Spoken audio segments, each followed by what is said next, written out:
T의 심리학입니다. 지금처럼 MBTI, 그러니까 성격 유형 검사가 사람들에게 알려지기 전엔 대부분은 혈액형으로 상대방의 성격을 유추하곤 했습니다. 그때의 문화를 접하지 못한 세대들은 에이, 누가 혈액형을 믿어 라고 믿기 어려울 수도 있겠습니다만 정말 그땐 호감이 가는 상대방의 혈액형을 묻거나 맞춰보는 것이 지금 MBTI를 묻는 것처럼 자연스러운 일이었습니다. 그때 만약 남자가 B형이라고 답한다면 대부분의 여자들은 뭐야 나쁜 남자였네 라고 했을 겁니다. 왜냐하면 그때 당시만 해도 사람들 인식 속엔 B형의 성격이 나쁜 남자의 특성과 닮았다고 생각했기 때문입니다. 그렇다면 B형 남자, 그러니까 나쁜 남자는 왜 인기가 많은 걸까요? 제 주변에 착한 남자가 좋다고 하는 친구들을 보면 20대 초반, 그러니까 연애 경험이 적었던 나이엔 나쁜 남자의 매력에 끌려 쫓아다니다가 호되게 상처를 받은 경우가 많습니다. 그 친구들의 스토리는 대부분 비슷합니다. 정말 오랜만에 외적으로 완벽하게 일치하는 이상형을 만나 용기 내어 먼저 카톡을 보냅니다. 그러나 정작 그 상대방은 카톡에 답장이 늦거나 반응이 뜨뜻미지근하다는 겁니다. 그럼 서운하기도 하고 한편으론 짜증도 납니다만 그럴 때면 신기하게도 상대방이 먼저 카톡을 툭 하고 보낸다는 겁니다. 그럼 언제 그랬냐는 듯 또 기분이 좋아지는 겁니다. 이런 연락 패턴을 이어가다가 데이트도 몇 번 한다는 겁니다. 센스는 물론이고 얼굴도 잘생겨서 만나면 너무 좋은데 어딘가 마음 한쪽이 헛헛하고 이런 생각이 자꾸 드는 겁니다. 정말 나를 좋아하는 게 맞는 걸까? 이런 생각이 들 수밖에 없는 이유는 나쁜 남자는 이 관계에 아무런 아쉬움을 느끼지 못하고 있기 때문입니다.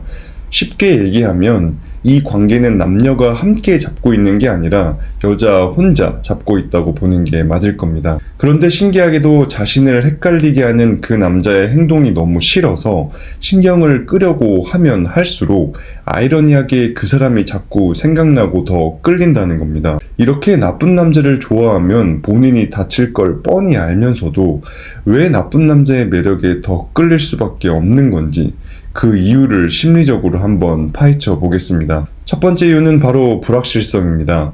사람들은 확실한 것보다는 불확실한 것에 더 큰 매력을 느낍니다. 그래서 상대가 나에게 애매한 태도를 보일 때 특히 더 마음이 끌릴 수도 있는 겁니다. 그러니까 상대방의 마음이 확실하지 않을 때 왜 나에게 관심이 없지? 라는 궁금증이 생기고 그 사람을 알아가고 싶은 호기심이 점점 커지게 되는 겁니다. 두 번째는 제 말에 인정하고 싶지 않을 수도 있겠습니다만 낮은 자존감 때문에일 수 있습니다. 보통 나쁜 남자는 감정적으로 거리를 두고 쉽게 붙잡히지 않는 이미지를 갖고 있습니다. 관계에서 자유롭고 거리를 두는 듯한 모습이 마치 주도권을 쥐고 있는 것처럼 느껴지곤 합니다. 이런 류의 사람에게 끌린다는 건 자신과 다른, 그러니까 당당하고 자유로운 나쁜 남자를 통해 자신의 부족한 부분을 채우려는 심리일 수 있습니다. 특히 자존감이 낮을 때 자신에게 관심을 보이지 않는 사람을 만난다면 마치 내가 매력적이지 않는 건가라고 생각하는 겁니다. 그리고는 상대방의 관심과 인정을 받기 위해 자신을 희생하게 됩니다. 왜냐하면 그 사람에게 관심을 받아야만 자신이 가치 있는 사람이 된다고 착각하기 때문입니다. 마지막으로 하나만 더 짚고 넘어가자면 바로 도파민이라는 녀석입니다. 여러분들도 잘 알고 계시는 도파민은 우리 뇌의 보상과 관련된 호르몬, 그러니까 쉽게 얻을 수 없는 목표나 사람에게 더 큰 매력을 느끼게 만드는 역할을 한다는 겁니다. 우리가 흔히 알고 있는 밀당이 강력한 힘을 갖는 이유도 여기에 있겠습니다. 예를 들어 상대가 한 번 관심을 주었다가 다시 무관심하게 굴면 우리의 뇌는 그 사람을 목표처럼 여기게 됩니다. 도파민이 싹 분비되면서 더 큰 보상을 기대하게 된다는 겁니다. 결국 그 사람을 진짜 좋아하는 게 아니라 뇌의 보상 시스템 때문에 더 끌리는 걸 수도 있다는 겁니다.